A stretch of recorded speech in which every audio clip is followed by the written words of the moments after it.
ఆంధ్ర తెలంగాణలో తక్కువ ఫీజులతో high quality results ఇస్తున్న ఏకైక సంస్థ తిరుమల్ ఐఏఎస్ ఇన్స్టిట్యూట్. మండిపోతున్న ఎండలో ఏపీలో వర్షాలు ఉపశమనం కలిగిస్తున్నాయి. గురువారం రాష్ట్రంలోని పలు ప్రాంతాల్లో వర్షం పడింది. కృష్ణా జిల్లాలో అత్యధికంగా 6.8 సెంటీమీటర్ల వర్షపాతం నమోదైంది.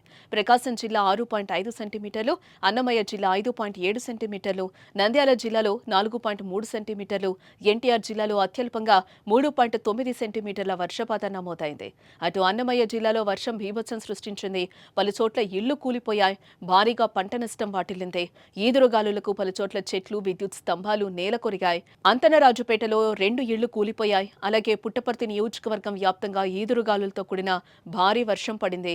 భారీగా కురిసిన వర్షానికి నియోజకవర్గంలో పలు పంటలు దెబ్బతిన్నాయి. నల్లమాడ మండలంలో 5 ఎకరాల్లో మొక్కజొన్న పంట నేల కొరిగింది.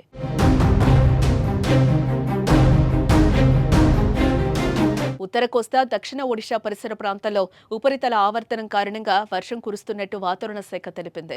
మరో 2 రోజులు వర్షాలు పడతాయని అంచనా వేసింది. ఏప్రిల్ 4, 5 తేదీలో రాష్ట్రంలోని పలు ప్రాంతాల్లో తేలికపాటి నుంచి ఓ మోస్తరు వర్షాలు కురిసే అవకాశం ఉందని తెలిపింది. కొన్ని చోట్ల పిడుగులు పడే అవకాశం ఉందని హెచ్చరించింది. గంటకు 40 నుంచి 50 కిలోమీటర్ల వేగంతో ఈదురుగాలులు కూడా వీస్తాయని తెలిపింది.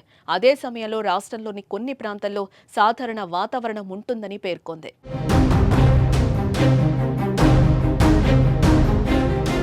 శుక్రవారం అల్లూరి సీతారామరాజు, కాకినాడ, తూర్పుగోదావరి, అనంతపురం, అన్నమయ్య, తిరుపతి జిల్లాల్లో కొన్ని చోట్ల అకస్మాత్తుగా పిడుగులతో కూడిన తేలికపాటి నుంచి మోస్తరు వర్షాలు కురిసే అవకాశం ఉందని ఏపీ విపత్తుల నిర్వహణ సంస్థ తెలిపింది.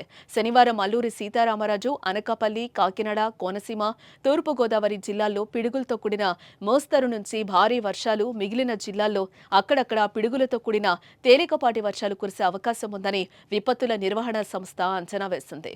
ఉరుములతో కూడిన వర్షం పడేటప్పుడు ప్రజలు అప్రమత్తంగా ఉండాలని హెచ్చరించింది.